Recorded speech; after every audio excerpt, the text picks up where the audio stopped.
The breeze was really nice yesterday. It was blowing the curtains away from the... This is gorgeous, and I just love the view.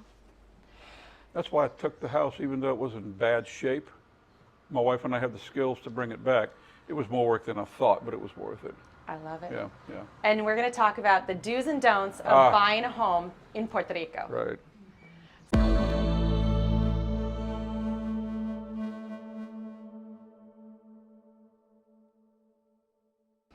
Hi, I'm Jen from JenThereDoneThat, and today we have Ramon here in Mayagüez, and he's going to share with us his top do's and don'ts for buying a home here in Puerto Rico. Exactly. Welcome. Thank you. So when did you buy this home? In 2019, I retired, and we've been looking for about a year before we found this property. And it's gorgeous. Thank you. It wasn't when we bought it. How, from start to finish, from the time you put your first offer on to the time you closed, how long did that take? 2 weeks. 2 weeks? 2 weeks. We didn't use a realtor. We just went client to client and an attorney. Okay, how did you find this gem then? It had a for sale sign by owner on the door, and we just happened to pass. Oh, yeah. I love it. Okay, so 2 weeks to close, which 2 is weeks to close, unheard of. Unheard of. Because prior to that, we had been going through banks and realtors, and we came to find that if you're not going to spend $200,000 plus, a realtor doesn't want to fool with you. Yes, I've Right. heard that from many realtors. Exactly. That's very true. And that's way beyond my means. My pockets aren't that deep. Yeah, this place should be worth 200 grand. Oh, wow. Anywhere else in the world. Yeah. But yeah, you got it for right. a steal. A song, yeah. And then you've put a whole bunch of work into it. Sweat equity more than Sweat money, equity. right? Fair enough. Now, and you paid cash for this? I paid cash. Okay, so you didn't have to go through Oh my God. financing or getting a mortgage or dealing with mortgage brokers. If you can avoid Puerto Rican banks, by all means.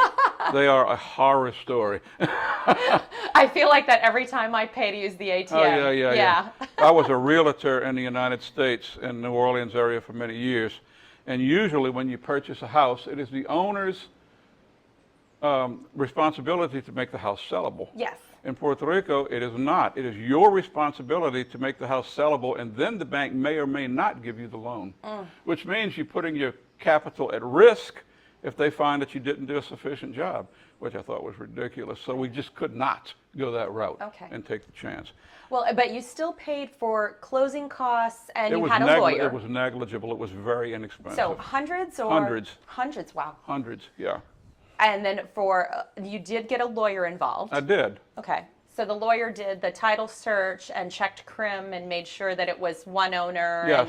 And he did all of the paperwork for the CRIM and with the island. He made it very easy. So about how much did you pay for the lawyer? Hundreds or? Oh, 800. 800. Wow. Yeah.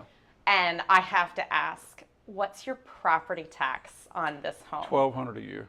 $1,200 a year. That Yeah. is incredible. Yeah. And this is the view. Yeah. And I know it's a little dark. I apologize for that, but I could not resist showing you this view. It is incredible. And you are just 2 blocks over from a couple of my favorite brunch places. Oh, sure. Yeah. Mayagüez, Colon Plaza, and that whole area downtown Mayagüez is right there. So you don't have the noise. No, we're very well located. You don't have the traffic, but you are, I wouldn't walk it, but No, it's a quick 5-minute drive. drive to some of my favorite Right. restaurants, which I am going to share with you. Okay. There's some great ones right here.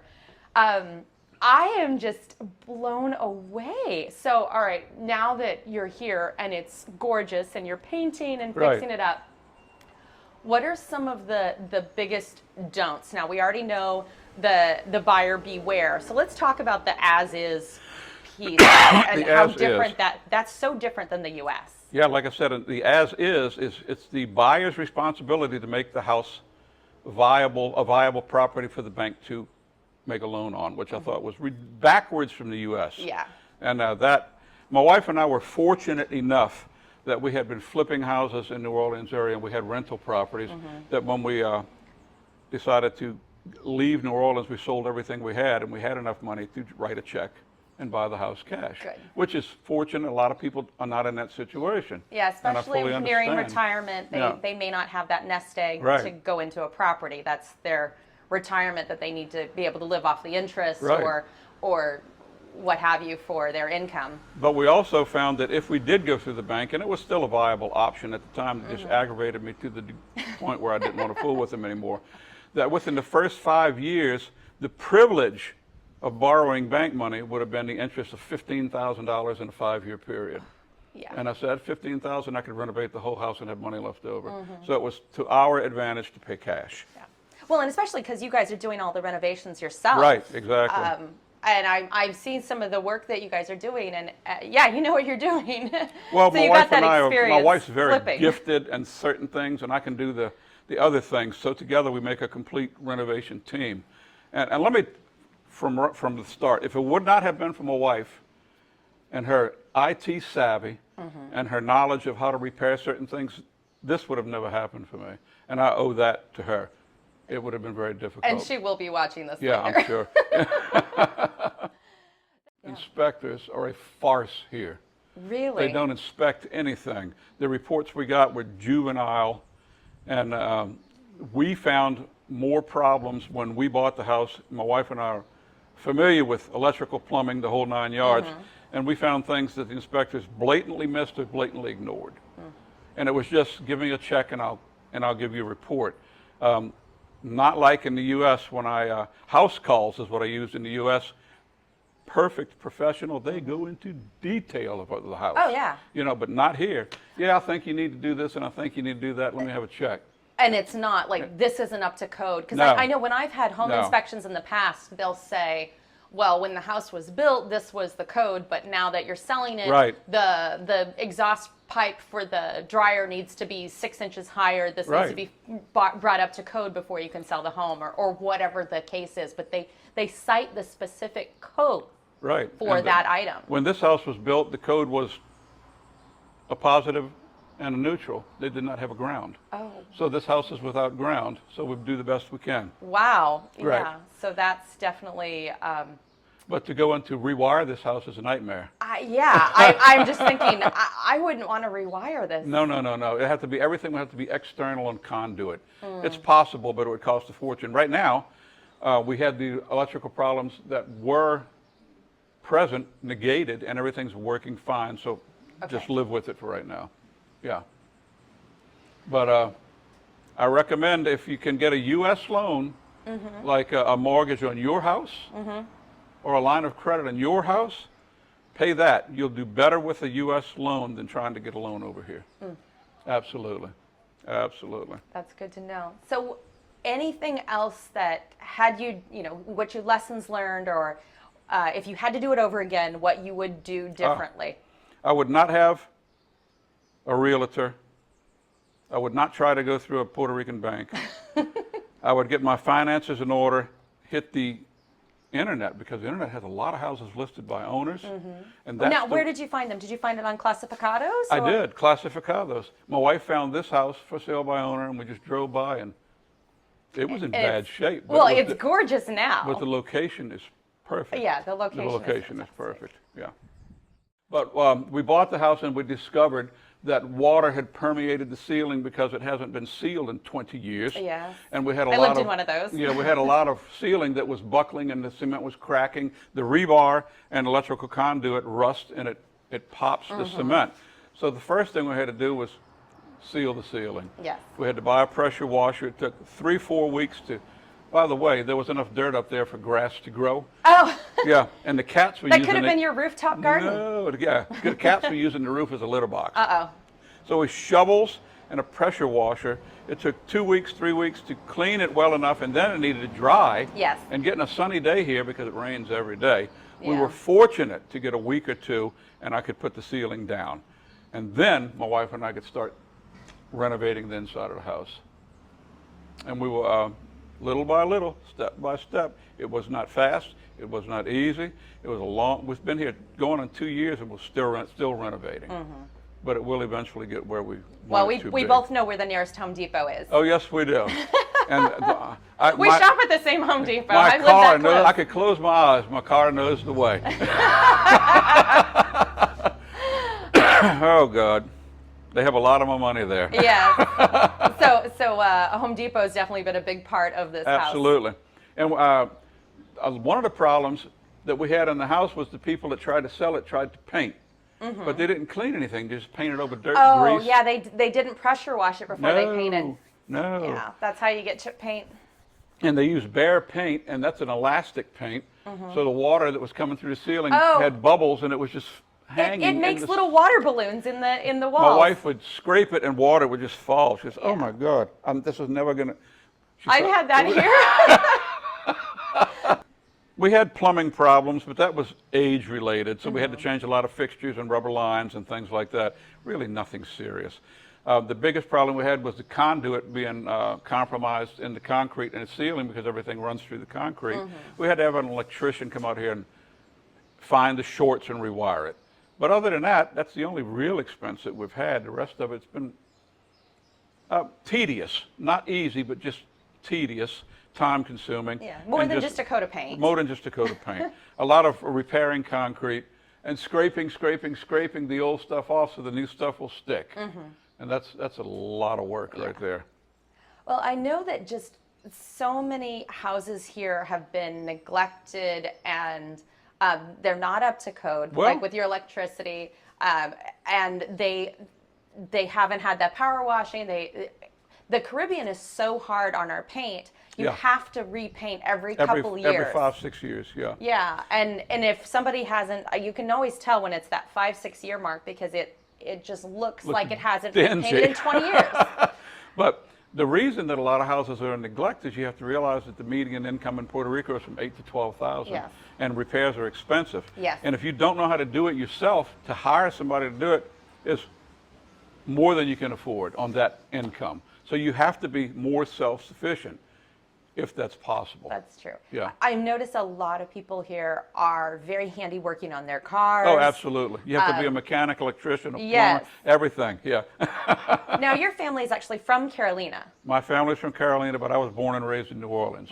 My dad joined the military in the 50s to get off the island because there was no There's just no jobs. no jobs here. Yeah.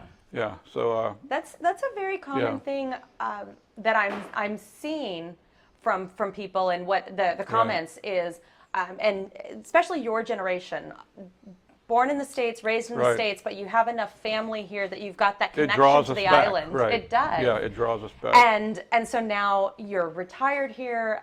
Any advice for the other folks that are looking to retire here?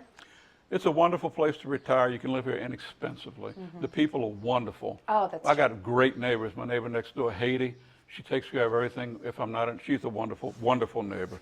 And Luis and Lily, they're all good neighbors. And it's good to have good neighbors to watch your property if you're not going to be here 24/7. Yeah. Well, and it in cases like we have natural disasters, Of course. it's really good to have that tribe, that community Oh, that kind of helps each other out. I mean, I know we were doing all kinds of trades after the hurricane of all right, I have gasoline, you have diesel, can we do a trade? There was a barter system, and I know folks that had the backup generators that their generator was running out of electricity, running out of fuel, and they just said, okay, everybody come over, we're having a barbecue because all this food's going to be spoiled. So they just cooked it all and shared it with the neighbors. Just like New Orleans in a hurricane season. Yeah. Yeah, same thing. So you're used to that. This is all new to me, but. But the first year we were here, we came just before Christmas. And my neighbor Haiti made coquito. Oh, I love coquito. She brought it over with a meal, and a lady, everybody brought us something to make us feel at home. It was a very wonderful experience. And if you've never experienced Christmas here, that's a different. Yeah, the 4 months of Christmas. 4 months of Christmas, yeah. So for anything else on the house that you want to share for retirement, what's worked out, what you wish you'd done differently, or what you're really excited that you did a certain way? There's nothing that I would have done differently. The thing is, you have to be frugal, because if you hire everybody to do your work for you, it'll cost you a fortune. You have to be as self-sufficient as possible. Even if you don't know how, go on YouTube and do a FYI and learn how to do it. It will pay off. There's these wonderful things called books and Books, YouTube videos and videos. how-tos. Yeah, and if you've never done it, it can be rewarding. Don't look at it as a chore. Look at it as an adventure to save yourself money and bind with your family. And when you get finished, it's something not that you've done. If we've done together, it belongs to us. And that makes a big difference. That's wonderful. Oh, well, I cannot wait to see what else you're gonna do to this property. It's absolutely gorgeous. And well, right now we're working on the shutters. We need to paint the shutters, and we have a little bit of eave work to do. The inside's pretty much done. A little bit of work on the outside, and we're done. We're almost to the end. Oh, well, it never ends. There's always gonna be some other project that you want to do. The biggest job I'm going to do, it's going to take a lot of sweat equity and time, is the wrought iron. I want to scrape it down and do it black. Oh, yeah. And all of that old rust and paint has to come off, and that is a job. That is going to be a job. That is true. There's so much of the wrought iron around the houses here. Now, have you thought about doing any kind of solar projects or anything else? My wife would like to get a solar bank and go off the grid. Oh, that would be nice. And we're talking about that, putting solar panels on the roof and a battery grid in the back, and seriously thinking about that. But first we have to get the house in order, then we'll think about that. Well, I'm a big fan of going off grid, and I'm absolutely a huge fan of backups and backup generators. Because now, of course, you've know been how here. that is. Yeah, I've been here for years. Utilities in Puerto Rico are iffy sometimes. Yes. That's an understatement. We lost power last night for about 10 minutes. Yeah, you're going to lose power a lot. You're going to lose. We lost water for 2 days last week because of a main break. But you got to realize that the electrical system in the Puerto Rican island was put in by the Corps of Engineers during World War II, and it's never been upgraded. No, and never. I don't know if there is a word for maintenance on this island because it doesn't really get done. No, and even after the definitely hurricane, not by our utility companies. And even after Hurricane Maria, when they came to repair the grid, the president at the time says, we're not upgrading anything, we're going to repair as is. And a lot of repairs as is, they don't make the parts anymore. No, and they were not up to code. No, and you had to go all over the world to get manufacturers to machine these parts to make this electrical grid work again. Yeah, instead of just upgrading it. Right. I know because there was a huge hurricane damage on the East Coast where I used to live in Humacao. And the power there is not stable. It's actually still. Yeah. It's so much more stable on this side of the island. I'm shocked at. Well, the west side of the island is protected by hurricanes by a mountain range. Yeah. And we didn't flood. We got wind, and we didn't get that much damage. I met a neighbor here in Cabo Rojo that lives in a wooden house. That stood. And he was here for Hurricane Maria, and he said, we got some water, but no real damage to his house. And I just said, wow, if you had that wood house on the East Coast, it would have been kindling. It would have been sticks. If you're on my roof, you can look, and you can see the mountain range that surrounds this part of the island, and it keeps a lot of the wind and rain out. Yeah. It's very nice. protected over here. Very protected. Well, thank you so much for welcome. sharing your experience. This is just such a beautiful home. It definitely has me in the mood to go house shopping. I'm a little nervous about the realtors and the banks, but after 5 years of living here, I think it's time that I get serious about buying something. That'd be nice. And I love the West Coast. I love the Mayagüez and Cabo Rojo area, so I will definitely be looking. My wife's family, her lineage is Venezuela, and she tells me, quit telling people about Puerto Rico. Too many people are going to move in and the prices are going to go up. Actually, that's happening in Palmas right now. Oh, Rincon, the prices are out of sight. It really is. There are definitely some spots around the island that are. Mayagüez is one of those little gems that have not been found yet. Shh, quiet. Just us. Just us. Thank you so much. You're very welcome. Thanks for watching. Be sure to like and subscribe for more videos from Jen There, Done That in Puerto Rico, the Caribbean, and beyond.